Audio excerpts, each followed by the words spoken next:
Mon collègue Pristvi est en train de récolter du curcuma. Le curcuma, qu'on appelle aussi haldi, est un élément essentiel de notre alimentation. C'est un antibiotique naturel extrêmement puissant. Il y a quelques années, l'usage antibiotique de cette plante a été breveté. Le détenteur du brevet a dit « Vous pouvez trouver du haldi en magasin, mais il nous appartient désormais.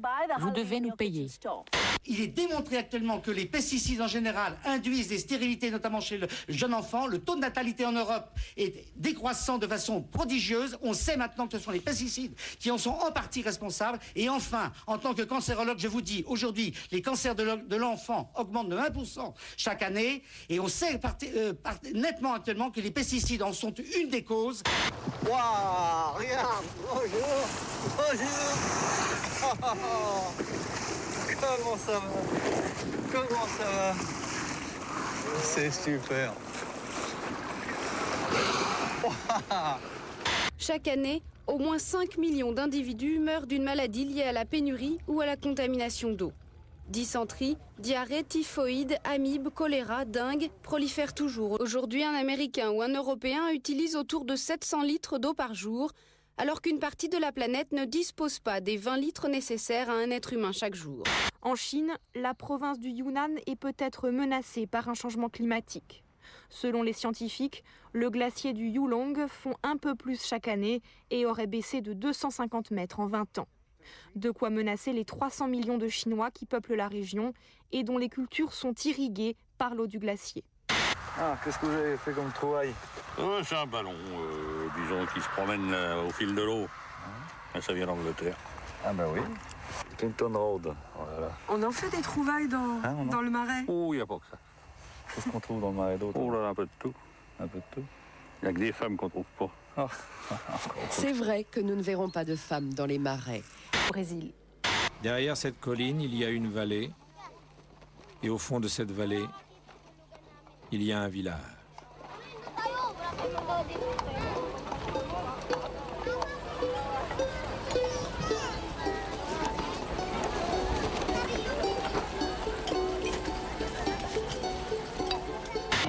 Et qu'est-ce qui leur manque le plus ici?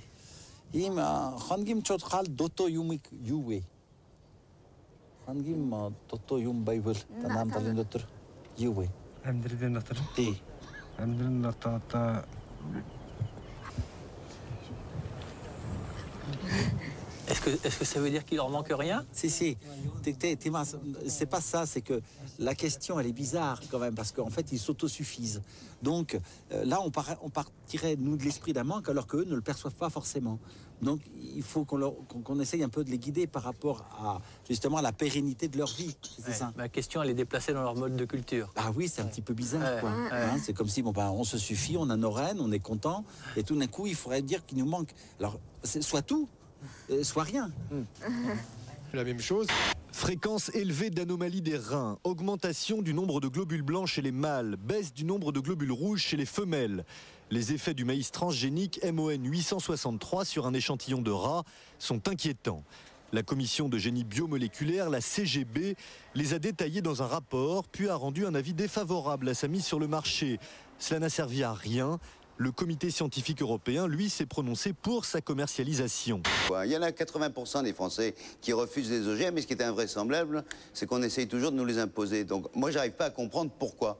Donc nous allons aller dans les supermarchés avec des petits stickers et on va étiqueter tout ça et pour que les consommateurs fassent pression aussi sur le gouvernement. Il suffit de mettre tous ces produits OGM au caddie et quand on arrive à la caisse, eh bien on laisse le caddie, on va ailleurs en disant on ne veut pas prendre ces produits. Et puis si on fait ça sur tous les rayons en même temps, ça fait un véritable bazar. Et si on fait ça le samedi après-midi, c'est encore mieux. Voilà, c'est des tâches comme ça qu'il faut faire. Gaz lacrymogène, grenades assourdissantes. Sans sommation, les forces de l'ordre repoussent les manifestants qui tentent d'approcher de l'une des parcelles de maïs OGM cultivées dans la Vienne. À leur tête, Olivier Besancenot, Noël Mamère et José Bové. Vous nous avez tiré dessus de manière tout à fait lâche et inacceptable. Nous ne sommes pas ici. Nous ne sommes pas ici. Préparez-vous. Vous avez déjà fait usage de la force. Je trouve ça dommage que dans la République française, nous en soyons là. Richard Thompson, 40 ans, docteur en biologie marine, étudie l'impact du plastique sur les océans. Pour la première fois, il y a quelques semaines, l'équipe de Richard Thompson a révélé l'invisible.